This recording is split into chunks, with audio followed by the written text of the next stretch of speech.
myself Rajan and today here I am teaching you the accounts subject. Account subject में guys मैं आपको 11th class की accountancy पढ़ाने जा रहा हूं। 11th क्लास की अकाउंटेंसी में यूनिट नंबर 3 जिसका नाम है जर्नल प्रॉपर। जर्नल प्रॉपर में लेक्चर नंबर 10 है। लेक्चर नंबर 9 पर लेक्चर नंबर 1 से लेकर 9 तक हमने अपनी कुछ बेसिक इंफॉर्मेशन को कवर किया, जैसे purchase of goods, purchase of assets and sale of goods, sale of assets, partly payment हम कैसे करते हैं, फुली पेमेंट हम कैसे करते हैं, श्योर अगर हमें पेमेंट कुछ दिनों बाद करनी हो तब कैसे करेंगे, उन सब के बारे में मैंने आपको जर्नल एंट्री बताई। और साथ ही साथ मैंने बताया कि अगर हम कुछ दिनों बाद अगर हम अपने कस्टमर से पेमेंट रिसीव करते हैं तो वो पेमेंट कैसे अमाउंट रिसीव करेंगे, उसके बारे में जर्नल एंट्री बताई। और ट्रेड डिस्काउंट, कैश डिस्काउंट और साथ ही साथ मैंने परचेज रिटर्न और सेल्स रिटर्न के भी कुछ बेसिक फंडामेंटल बताए थे आपको। सो गाइस, जो आज का हमारा टॉपिक है वो परचेज रिटर्न और सेल्स रिटर्न से ही जुड़ा हुआ है। श्योर आज का टॉपिक थोड़ा सा ध्यान से देखिएगा, ये बेहद खास टॉपिक है आप लोगों के लिए, ये बहुत जगह यूज होने वाला है। देखिए टॉपिक क्या है, परचेज रिटर्न और सेल रिटर्न। मैंने अपने पिछले लेक्चर में बेसिक इंफॉर्मेशन दे दी थी और बताया था कि जो परचेज रिटर्न्स होती हैं वो अपोजिट ऑफ परचेज होती हैं और क्रेडिट होती हैं, सेल रिटर्न होती हैं वो अपोजिट ऑफ सेल होती हैं और डेबिट होती हैं। ये मैंने अच्छे से बताया अपने पिछले लेक्चर में। ओके, अब जनरल एंट्री करते हैं। कहता है goods purchase from Ram, goods purchase from Ram, Ram से परचेज किए हैं ₹1 लाख के। श्योर जी। कहता है after one day 40% of the goods, 40% of goods return immediately, return immediately. देखिए कहता है एक दिन बाद हमने 40% गुड्स रिटर्न कर दिए। श्योर गाइस, सो आप इस कॉन्सेप्ट को ध्यान से देखिए। दो जर्नल एंट्री होंगी, पहले तो गुड्स परचेज और राम में से क्या होगा, ये कट जाएगा, ये रिकॉर्ड होगा, ये रिकॉर्ड होगा। परचेज आपकी क्या होती है, परचेज आपकी होती है एक्सपेंस, नॉमिनल अकाउंट में आते हैं। रूल क्या लगता है, रूल लगता है डेबिट में ऑल एक्सपेंसेस एंड क्रेडिट में all incomes. Sure guys, so rule के अकॉर्डिंग क्या होंगी, डेबिट होंगी। नेक्स्ट, राम कौन है यहां पर, अगर राम से गुड्स परचेज कर रहे हो तो राम आपको देने वाला है, गिवर है। श्योर, राम बेचने वाला है। अगर आप राम से गुड्स परचेज कर रहे हो तो राम बेचने वाला है, राम आपको देने वाला है, गिवर है। सो यहां पर राम क्या हो गया, गिवर हो गया। सर वो किस अकाउंट में आता है, पर्सन है, पर्सनल अकाउंट में आएगा। नेचुरल पर्सन है ना, तो नेचुरल पर्सन पर्सनल अकाउंट में आते हैं, नॉन नेचुरल भी यही आते हैं। रूल लगता है डेबिट में द रिसीवर और क्रेडिट में the giver.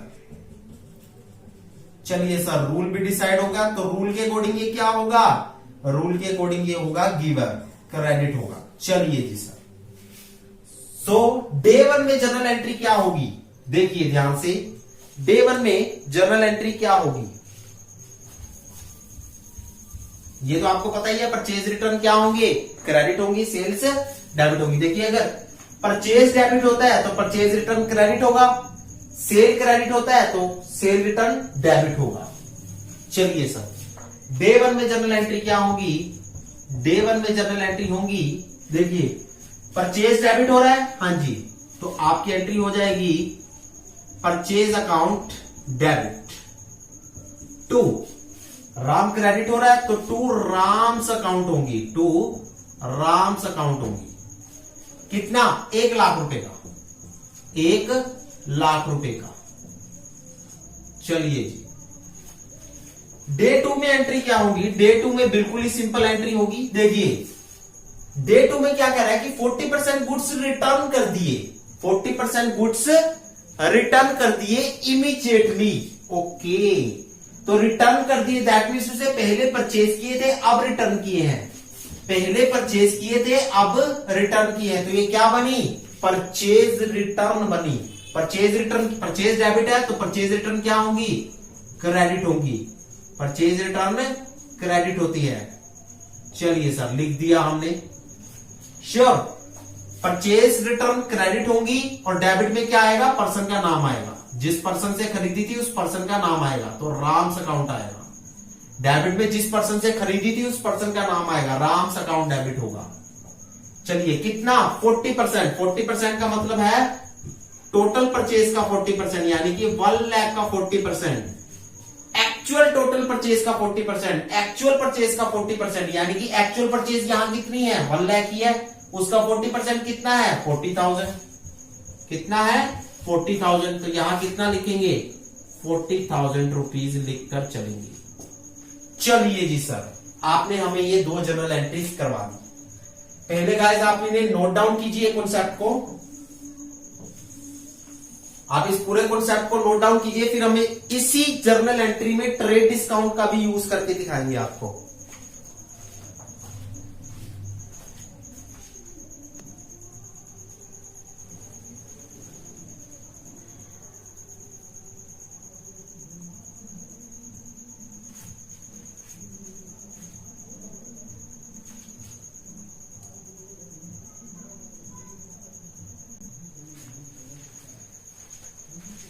So guys next हमारे पास जो जर्नल एंट्री है, ध्यान से जर्नल एंट्री को देखिए, वो कहता है goods purchase from Ram ₹1 lakh eight the rate of 10% trade discount. मैंने वर्ड यूज कर दिया 10% ट्रेड डिस्काउंट, बस, बाकी जर्नल एंट्री सेम है।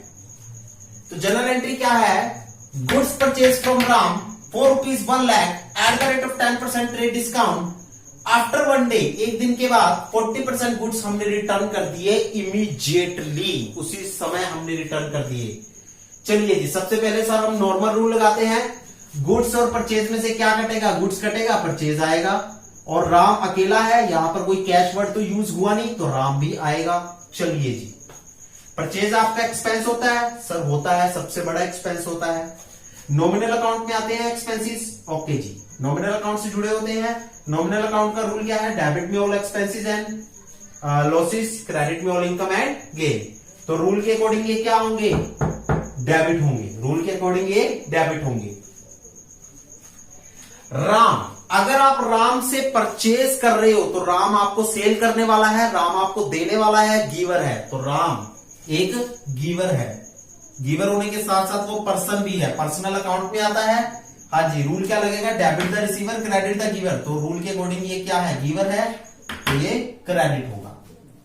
चलिए सर, पहले तो हम बनाते हैं वर्किंग नोट, वर्किंग नोट बनाते हैं। बेसिकली रूल लगा दिया, ट्रेड डिस्काउंट में 3 काम करते हैं, बेसिकल रूल लगाते हैं, गोल्डन रूल लगाते हैं और वर्किंग नोट। बेसिकल रूल लगा दिया, गोल्डन रूल लगा दिया, और वर्किंग नोट की बारी। इनवॉइस प्राइस कितना है, इनवॉइस प्राइस कितना है, ध्यान से देखिए, 1 लाख रुपए का, कितना है, 1 लाख रुपए का। इसमें से लेस कर दीजिए ट्रेड डिस्काउंट, कितना हो गया, 10,000। ट्रेड डिस्काउंट हमेशा इनवॉइस प्राइस पर लगता है, यानी कि 1 लाख का 10% करेंगे तब ट्रेड डिस्काउंट निकलेगा, इनवॉइस प्राइस का 10% करेंगे तब ट्रेड डिस्काउंट निकलेगा। बताया था ना पिछली जर्नल एंट्री में। हाँ जी सर, 10,000 माइनस कर दिए तो बाकी का बैलेंस बचा 90,000। ये बनी आपकी एक्चुअल परचेज, ये बनी आपकी actual purchase. So actual purchase कहां लिखी जाएगी, परचेज कॉलम में लिखी जाएगी। सो तो यहां अब 1 लाख की जगह कितना हो गया, 90,000 हो गया। कितना हो जाएगा, 90,000 हो जाएगा सर, क्योंकि यहां ट्रेड डिस्काउंट मिल गया। 1 लाख का नॉर्मली कहा था हमने, उस दुकानदार ने हमने कहा कि 1 लाख रुपए का सामान है, 10% डिस्काउंट दूंगा, तो 1 लाख की चीज पर 10,000 माफ कर देगा, तो हमें कितने की पड़ी, 90,000 की पड़ी। तो 90,000 की ही हम अपने घर में ले आए खरीद कर। चलिए जी, तो यहां 90,000 लिख दिए। एक्चुअल परचेज में वही कॉलम है, तो राम्स के अकाउंट में भी वही कॉलम जाएगी। श्योर जी, दोनों जगह सेम जानी चाहिए ना। तो 90,000 यहां गए तो 90,000 यहां जाएंगे। चलिए, अब वो कहता है 40% गुड्स रिटर्न कर दिए इमीडिएटली। किसके 40%? 1 लाख के 40% होंगे या 90,000 के 40% होंगे? मैंने कहा था एक्चुअल परचेज का परसेंटेज ही रिटर्न होता है। मैंने कहा था एक्चुअल परचेज का परसेंटेज ही रिटर्न होता है। एक्चुअल परचेज का परसेंटेज ही रिटर्न होता है। तो एक्चुअल परचेज वहां कितनी थी? पिछली जर्नल एंट्री में तो 1 लाख थी क्योंकि ट्रेड डिस्काउंट नहीं था। इस जर्नल एंट्री में ट्रेड डिस्काउंट की वजह से 90,000 है, तो एक्चुअल परचेज कितनी हो गई? 90,000 होगी। एक्चुअल परचेज कितनी हो गई? 90,000 हो गई। ओके, श्योर जी। तो एक्चुअल परचेज देखो, पिछले में तो 1 लाख थी क्योंकि वहां ट्रेड डिस्काउंट नहीं था, यहां 90,000 है क्योंकि यहां ट्रेड डिस्काउंट है। श्योर, पीछे में तो ट्रेड डिस्काउंट नहीं था, तो यही एक्चुअल परचेज थी हमारी, यही टोटल परचेज थी हमारी, क्योंकि ट्रेड डिस्काउंट था ही नहीं। श्योर, लेकिन अब ट्रेड डिस्काउंट है तो ये टोटल परचेज है हमारी और एक्चुअल परचेज ये है हमारी, ये है 90,000। श्योर, तो 90,000 का ही 40% होगा। हमेशा एक्चुअल परचेज की ही परसेंटेज रिटर्न होती है। एक्चुअल परचेज की ही परसेंटेज रिटर्न होती है। तो 90,000 का 40% कितना हुआ सर? 36,000 हो गया। चलिए जी, 36,000 हो गया। कर लीजिए एक बार कैलकुलेट। 10,9 4 36,000। ओके जी। सो यहां पर आप क्या लिख देंगे? नरेशन यहां लिखेंगे purchase goods from Ram ₹1 lakh at the rate of 10% trade discount. Sure जी। चलिए जी, डे 2 में जर्नल एंट्री क्या लिखेंगे? डे 2 में जर्नल एंट्री लिखेंगे रिटर्न 40% ऑफ अबव परचेज। जो हमने ऊपर परचेज की थी उसका 40% हमने रिटर्न्स कर दिया। रिटर्न्स कर दिया या रिटर्न कर दिया 40% ऑफ अबव परचेज। श्योर जी, ये थी हमारी जर्नल एंट्री नंबर 2। चलिए जी, नोट डाउन कर लीजिए।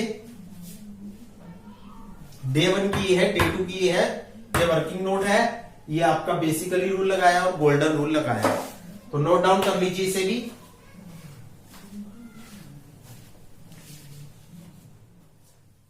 सो गाइस, जो नेक्स्ट आपकी जर्नल एंट्री है goods sold to Ram for ₹1 lakh। चलिए यहां मैं थोड़ी अमाउंट चेंज करता हूं, यहां मैं 1 लाख की जगह 5 लाख कर देता हूं। चलिए जी, कहता है गुड्स सोल्ड टू राम को सामान बेचा ₹5 लाख का eight the rate of 10% trade discount. कहता है after 1 day 40% of the goods return, 40% goods return हो गए इमीडिएटली बाय द राम के द्वारा 40% गुड्स रिटर्न किए गए। पहली बात तो पहले सेल हुए थे, अब रिटर्न हुए, तो ये क्या बनेगा? ये बनेगा आपका सेल्स रिटर्न। पहले सेल हुई थी तो अब रिटर्न हुई है, पहले सेल हुई फिर रिटर्न हुई, तो ये क्या बनी? Sale plus return, sales return बनी। चलिए जी, सर पहले तो बेसिकली रूल लगाएंगे, फिर गोल्डन रूल, फिर वर्किंग करेंगे। श्योर, सब कॉन्सेप्ट करेंगे धीरे धीरे। ओके जी, बेसिकल रूल, गुड्स सोल्ड और राम, कैश तो है नहीं। हाँ जी, गुड्स और सोल्ड में क्या कटेगा? गुड्स कट जाएगा हमेशा। श्योर जी, और सेल और परचेज आता है। चलिए जी, राम टिक होगा, राम आएगा क्योंकि यहां पर कोई कैश वर्ड नहीं है। चलिए जी, ट्रेड डिस्काउंट तो आता ही नहीं है, ट्रेड डिस्काउंट तो आता ही नहीं है, रिकॉर्ड नहीं होता लेकिन कैलकुलेट होता है, जर्नल एंट्री में रिकॉर्ड नहीं होता। चलिए सर, आपके पास आया एक तो सेल वर्ड आया जिसको हमने सोल्ड भी कह सकते हैं, पास्ट टेंस सोल्ड है, प्रेजेंट सेल है। दूसरा राम आया आपके पास। चलिए जी सर, आप हमें अभी आगे करके दिखाइए। सेल आपकी क्या होती है? इनकम होती है सर। किस अकाउंट में आती है? नॉमिनल अकाउंट में आती है। किस अकाउंट में आती है? नॉमिनल अकाउंट में आती है।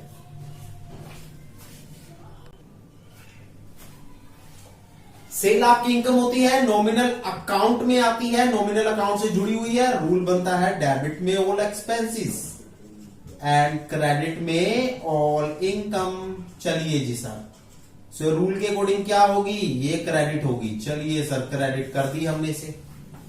सर नेक्स्ट पार्ट, राम को सेल कर रहे हो तो राम उसे परचेज कर रहा है, रिसीव कर रहा है, खरीद रहा है। श्योर, तो राम को हो गया रिसीवर हो गया। चलिए जी सर, पर्सन होता है, हाँ जी पर्सन है। पर्सनल अकाउंट में आएगा, हाँ जी पर्सनल अकाउंट में आएगा।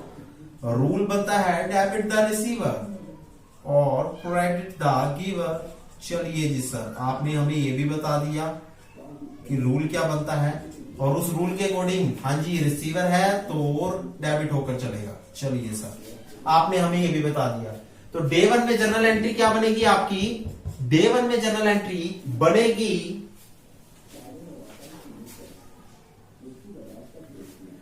डे 1 में जर्नल एंट्री बनेगी Ram's debit to sales account. Ram debit हो रहा है ना, राम डेबिट हो रहा है और सेल क्रेडिट हो रही है, तो Ram's account debit to sales account. चलिए जी, कितना हो गया सर? देखिए वर्किंग नोट यहां बना देता हूं मैं, वर्किंग नोट। इनवॉइस प्राइस कितना है? इनवॉइस प्राइस 5 लाख रुपए है। चलिए जी सर, लेस कर देंगे ट्रेड डिस्काउंट। ट्रेड डिस्काउंट किस पर लगता है? इनवॉइस प्राइस पर लगता है, इस वाले, इसे कहते हैं इनवॉइस प्राइस, इस पर लगता है। चलिए जी, 5 लाख का 10% हो गया।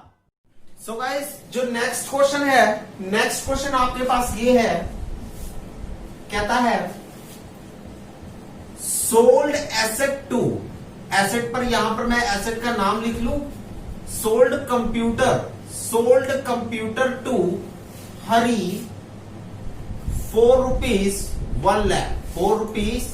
1 lakh at the rate of 10% trade discount. Sure guys, 10% trade discount and 10% cash discount. ये है ए पार्ट। बी पार्ट आपके पास क्या है? कहता है हरी पेड 40% अमाउंट इमीडिएटली। हरी ने 40% अमाउंट इमीडिएटली दे दी, उसी समय दे दी। श्योर जी, तो बाकी के 60% क्या हुए सर? क्रेडिट हुए सर, उधार हुए। बाकी के 60% उधार हुए। यहां लिखना है हरी रिटर्न्स 10% ऑफ अबव सेल। हरी ने सेल का 10% रिटर्न कर दिया। सर ये ऐसा मिक्स क्वेश्चन आ जाए तो हमें किस तरह से इसे सॉर्ट आउट करना है? श्योर जी, तो सॉर्ट आउट कैसे करेंगे एक बार ध्यान से देखिए। सबसे पहले मैं स्टेटमेंट नंबर ए को सॉर्ट आउट करूंगा। Statement number A, sold computer Hari. Sir statement number A तो हम सॉर्ट आउट कर रहे हैं। Statement number A statement number B और सी से जुड़ी हुई है। हाँ जी, statement number A statement number B और स्टेटमेंट नंबर सी से जुड़ी हुई है। जब हमें लिखा हो कि 40% अमाउंट पे कर रहा है और बाकी 60% उधार है, जब हमें ऐसी कंडीशन प्रिस्क्राइब होती है तो हम पर्सन के नाम के साथ कैश वर्ड को भी एज्यूम कर लेते हैं। पर्सन के नाम के साथ कैश वर्ड को भी एज्यूम कर लेते हैं और दोनों को अपनी जर्नल प्रॉपर में रिकॉर्ड करके चलते हैं। पर्सन के नाम के साथ हम कैश वर्ड को भी एज्यूम कर लेते हैं और दोनों को जर्नल प्रॉपर में रिकॉर्ड कर लेते हैं। सोल्ड और कंप्यूटर में बताओ, एसेट का नाम रिकॉर्ड होगा लेकिन परचेज और सेल रिकॉर्ड नहीं होता।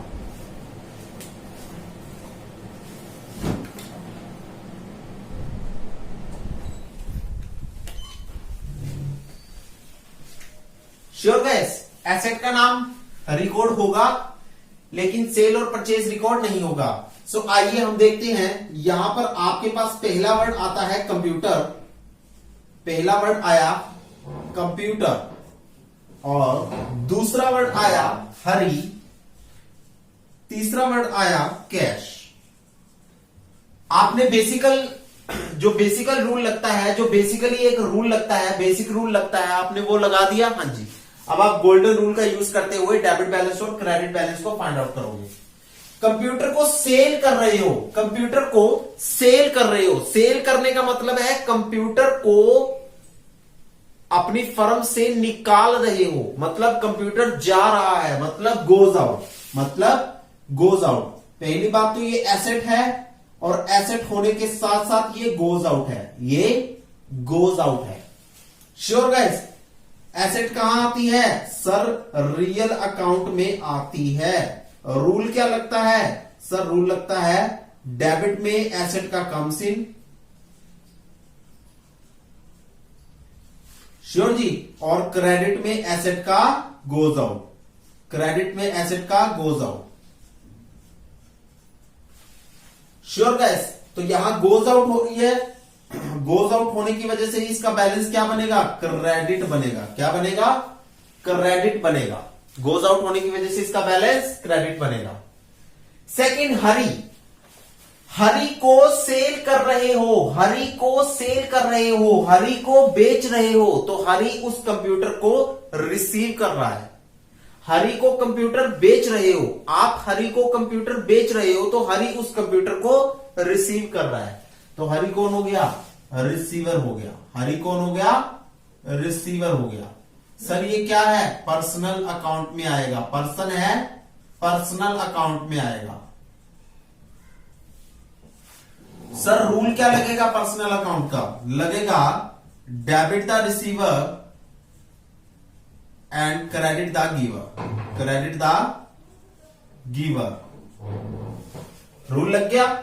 हाँ जी। तो रूल के अनुसार ये क्या होगा? रूल के अनुसार ये होगा डेबिट, रूल के अनुसार ये होगा डेबिट। देखिए हरी आपका पर्सन है, पर्सन होने के साथ वो रिसीवर है, पर्सनल अकाउंट में आएगा। रूल लगेगा debit the receiver credit the giver, तो रूल के अकॉर्डिंग ये क्या होगा? डेबिट होगा। सेकेंडली, जब आप कंप्यूटर को सेल कर रहे हो तो कैश बदले में पे करोगे। सॉरी, जब आप कंप्यूटर को सेल कर रहे हो, जब आप कंप्यूटर को बेच रहे हो, सेल कर रहे हो, तो बदले में कैश को रिसीव करोगे, बदले में कैश प्राप्त करोगे। जब आप कोई सामान बेचते हो तो बदले में कैश को प्राप्त करते हो, ऐसे ही कंप्यूटर सेल कर रहे हो तो बदले में कैश को प्राप्त करोगे, रिसीव करोगे। तो कैश क्या हो रहा है? रिसीव हो रहा है। श्योर जी। तो कैश रिसीव आपकी एसेट होती है, एसेट होने के साथ कम्स इन है, रियल अकाउंट में आती है। रूल क्या लगता है? डेबिट में what comes in and credit में व्हाट गोज आउट। व्हाट का मतलब एसेट का कम्स इन और एसेट का goes out, what goes out. So ये रूल के अकॉर्डिंग क्या होगी सर? ये रूल के अकॉर्डिंग कम्स इन होगी। क्या होगी? कम्स इन होगी। ये रूल के अकॉर्डिंग कम्स इन होगी, मतलब डेबिट होगी। श्योर जी। चलिए सर, अब हम करेंगे वर्किंग नोट। आइए इधर वर्किंग नोट करते हैं। देखिए इनवॉइस प्राइस कितना है? इनवॉइस प्राइस है 1 लाख रुपए। इनवॉइस प्राइस कितना है? यहां मैं लिख रहा हूं इनवॉइस प्राइस। इनवॉइस प्राइस कितना है? 1 लाख रुपए है। चलिए सर, ये भी हो गया। नेक्स्ट, ट्रेड डिस्काउंट माइनस करना है। इनवॉइस प्राइस में से ट्रेड डिस्काउंट माइनस करते हैं, तो लेस कीजिए ट्रेड डिस्काउंट। लेस करेंगे ट्रेड डिस्काउंट कितना? 10,000 रुपए। 10% है ना, तो 1 लाख का 10% होगा। हमेशा ट्रेड डिस्काउंट इनवॉइस प्राइस पर ही कैलकुलेट होता है और इनवॉइस प्राइस में से ही माइनस होता है। ट्रेड डिस्काउंट इनवॉइस प्राइस पर ही कैलकुलेट होता है और इनवॉइस प्राइस में से ही माइनस होता है। तो माइनस कर लिया हमने। हाँ जी सर, ये माइनस हो गया। चलिए सर नेक्स्ट बताइए। बैलेंस बचता है 90,000। ये आपकी क्या होगी सर? ये हमारी होगी actual sale, actual sale of computer. ये आपकी बनेगी एक्चुअल सेल ऑफ कंप्यूटर। चलिए जी sir, actual sale of computer हो गई। हाँ जी। अब देखिए हम कितना कैश पे कर रहे हैं। हम 40% अमाउंट पे कर रहे हैं। मैंने कहा था जितनी पेमेंट हम करेंगे उतनी ही पेमेंट पर हमें, सॉरी, हम कितनी हरी ने पे किया ना, हम कितनी अमाउंट रिसीव कर रहे हैं? हम 40% अमाउंट रिसीव कर रहे हैं। मैंने कहा था हम जितना पैसा पे करते हैं या जितना पैसा रिसीव करते हैं उतने पैसे पर ही कैश डिस्काउंट चार्ज होता है और उतना ही कैश डिस्काउंट माइनस होता है। Sure guys. अब यहां पर 90,000 का 40% ले रहे हैं, 90,000 का 40% अमाउंट रिसीव कर रहे हैं, 40/100, तो दैट मीन्स टू से 36,000 अमाउंट रिसीव कर रहे हैं। सो 90 में से 36,000 अमाउंट रिसीव कर रहे हैं, बाकी कितने रहे सर? 40, 50, 54,000 रहे। 54,000 क्या हो गए सर? क्रेडिट हो गए। क्रेडिट का मतलब किस अकाउंट में आएंगे? हरि के अकाउंट में आएंगे। जब क्रेडिट होते हैं तो पर्सन के नाम के अकाउंट में आते हैं। श्योर जी। 36,000 अमाउंट रिसीव कर रहे हैं तो इसी पर ही हम कैश डिस्काउंट देंगे। मैंने कहा था जितना पैसा हम दे रहे हैं या जितना पैसा हम ले रहे हैं उसी पर ही कैश डिस्काउंट दिया जाता है। परचेज करते समय जितना पैसा हम दे रहे होते हैं उतने पैसे पर ही हमें कैश डिस्काउंट मिलता है। सेल करते समय जितना पैसा हम ले रहे हैं उतने पैसे पर ही कैश डिस्काउंट मिलेगा। 36,000 ले रहे हैं तो 36,000 पर ही 10% मिलेगा। तो कैश डिस्काउंट कितना हो गया? हाँ जी, कैश डिस्काउंट कितना हो गया? कैश डिस्काउंट होगा 36,000 का 10%, दैट मीन्स टू से 3600। ये माइनस हो गया तो बैलेंस कितना बचा? 36,000 में से 3600 माइनस कीजिए। 36,000 में से 3600 माइनस किया, 32,400 रहा। ये आपकी बनेगी नेट कैश पे, sorry net cash receive. Sure guys. ये आपका टेबल बनेगा, ये आपका बनेगा टेबल। ध्यान से देखिए, मैंने कहा था कि परचेज करते समय हम कैश पे करते हैं। श्योर। जितना कैश पे कर रहे हैं, अगर हम सारी की सारी अमाउंट पे करते हैं तो सारी की सारी अमाउंट पर कैश डिस्काउंट मिलता है। अगर हम अमाउंट का 40% हिस्सा पे करते हैं या 50% हिस्सा पे करते हैं तो 40 या 50% पर ही कैश डिस्काउंट मिलता है। सेल करते समय अगर हम सारी अमाउंट रिसीव कर रहे हैं तो सारी पर कैश डिस्काउंट देंगे। अगर उसका 40% या 50% रिसीव कर रहे हैं तो 40 या 50% पर ही कैश डिस्काउंट देकर चलेंगे। अगर हम पूरी की पूरी अमाउंट रिसीव कर रहे हैं तो पूरी की पूरी अमाउंट पर कैश डिस्काउंट देकर चलेंगे। अगर हम उसका 40% रिसीव कर रहे हैं या 50% रिसीव कर रहे हैं तो 40 या 50% पर ही कैश डिस्काउंट देकर चलेंगे। 40% पर ही कैश डिस्काउंट देकर चलेंगे। तो बाकी बची आपकी नेट कैश रिसीव। 36,000 दे रहा था जिसमें से 3600 हमने कैश डिस्काउंट दे दिया, तो बाकी हमारी क्या बचेगी? नेट कैश रिसीव बचेगी।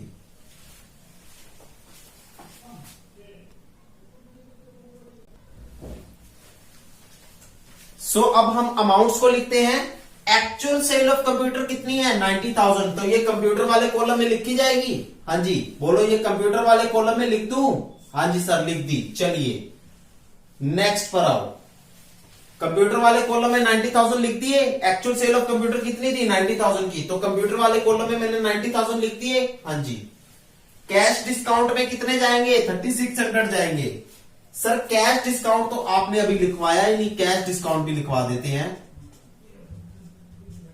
कैश डिस्काउंट देखिए, हमारा कैश क्या हो रहा है यहां? ट्रेडिंग और कैश डिस्काउंट में क्या आता है? कैश डिस्काउंट आता है, ट्रेडिंग डिस्काउंट रिकॉर्ड नहीं होता। हालांकि कैलकुलेट दोनों होते हैं, रिकॉर्ड सिर्फ ये होता है। श्योर। देखिए कैश आपका क्या हो रहा है? डेबिट हो रहा है। तो कैश डिस्काउंट भी क्या होगा? सर डेबिट होगा। आपने बताया था कि कैश का जो बैलेंस होता है वही कैश डिस्काउंट का बैलेंस होकर चलता है। कैश अगर डेबिट हो रहा है तो कैश डिस्काउंट भी डेबिट होगा। डेबिट होगा जी। हाँ जी। डेबिट होने पर इसका क्या नाम बनता है? डेबिट होने पर इसका नाम बनता है डिस्काउंट अलाउड। चलिए जी, डिस्काउंट अलाउड बनता है।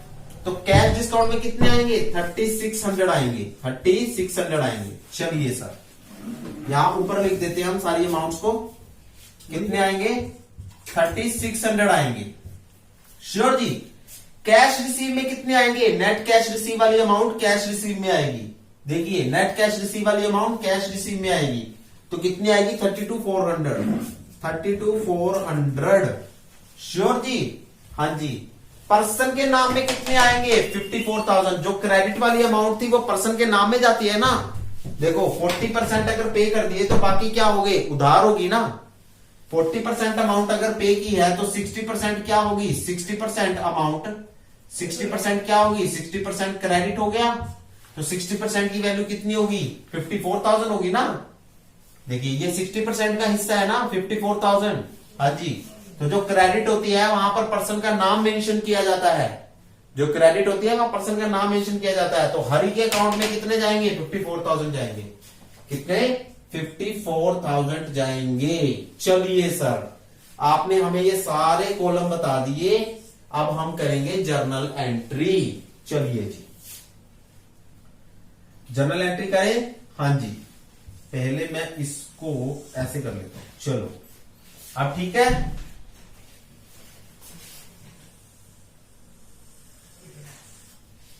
श्योर, जर्नल एंट्री मैं यहां कर देता हूं। देखिए हरी क्या हो रहा है, डेबिट हो रहा है। कैश क्या हो रहा है, डेबिट हो रहा है। कैश डिस्काउंट डेबिट हो रहा है, यानी कि डिस्काउंट अलाउड बनेगा। तो Hari's account debit, Hari's account debit. Sure, cash account debit, discount allowed account debit, discount allowed account debit. Sure जी। टू कंप्यूटर क्या हो रहा है, क्रेडिट हो रहा है। देखिए हरी डेबिट हो रहा है, डेबिट कर दिया। कैश डेबिट हो रहा है, डेबिट कर दिया। इधर ये डिस्काउंट अलाउड डेबिट हो रहा है, डिस्काउंट अलाउड डेबिट कर दिया। यानी कि कैश डिस्काउंट डेबिट हो रहा है और डेबिट होने पर वो डिस्काउंट अलाउड के नाम से लिखा जाएगा, डिस्काउंट अलाउड के नाम से लिख दिया। श्योर जी। अब कंप्यूटर क्रेडिट हो रहा है, कंप्यूटर क्रेडिट हो रहा है तो मतलब क्रेडिट में आप क्या लिखोगे, कंप्यूटर को लिखोगे, to computer account, to computer account. चलिए सर, अब देखो कंप्यूटर में कितने लिखेंगे, 90,000 लिखेंगे, तो लिख दिया 90,000। श्योर जी। हरी में कितने लिखेंगे, 54,000 लिखेंगे डेबिट में, लिख दिया 54,000। श्योर जी। कैश रिसीव में कितने लिखेंगे, 32,400 लिखेंगे, 32,400 लिख दिया। और डिस्काउंट में कितने लिखेंगे, 3600 लिखेंगे, 3600। देखिए डेबिट और क्रेडिट का टोटल सेम आ रहा है। हाँ जी सर, सेम आ रहा है। 33 और 3, 36 और 4, 40 और 50, 90 सर सेम आ रहा है। ये आपकी किसकी है, ये आपकी केस नंबर ए की एंट्री है, केस नंबर ए की एंट्री है ये आपकी। श्योर जी। केस नंबर बी और सी अभी बाकी है, तो आप इसे नोट डाउन कीजिए। पहले ये वर्किंग नोट को नोट डाउन कीजिएगा, फिर वर्किंग नोट नंबर 2 को, पहले वर्किंग नोट नंबर 1 को नोट डाउन कीजिएगा, फिर वर्किंग नोट नंबर 2 को नोट डाउन कीजिएगा। Sure guys. और उसके बाद जनरल एंट्री को नोट डाउन कीजिएगा। समझ में आ गई ना आप लोगों को सारी, तो नोट डाउन कीजिए। जो केस नंबर बी और केस नंबर सी है, हम अपने नेक्स्ट लेक्चर में करवाएंगे आपको गाइस। हम अपने नेक्स्ट लेक्चर में आपको केस नंबर बी और केस नंबर सी करवाएंगे। इसी क्वेश्चन को आगे प्रोसीड करेंगे। ये क्वेश्चन एक बहुत खास और बहुत इंपॉर्टेंट क्वेश्चन है, आपके एग्जाम्स में बार बार रिफ्लेक्ट होने वाला क्वेश्चन है। सो ये बहुत इंपॉर्टेंट क्वेश्चन है, इसको ध्यान से देखिएगा। हम केस नंबर बी और सी हम अपने नेक्स्ट लेक्चर में करवाएंगे और केस नंबर ए के बारे में दोबारा से आपको इंफॉर्मेशन देंगे। सो होप सो गाइस, आपको हमारी ये इजी टर्म समझ में आ चुकी होंगी। सो आज के लिए लेक्चर नंबर 10 यहीं खत्म होता है। Have a nice day guys, thank you so much.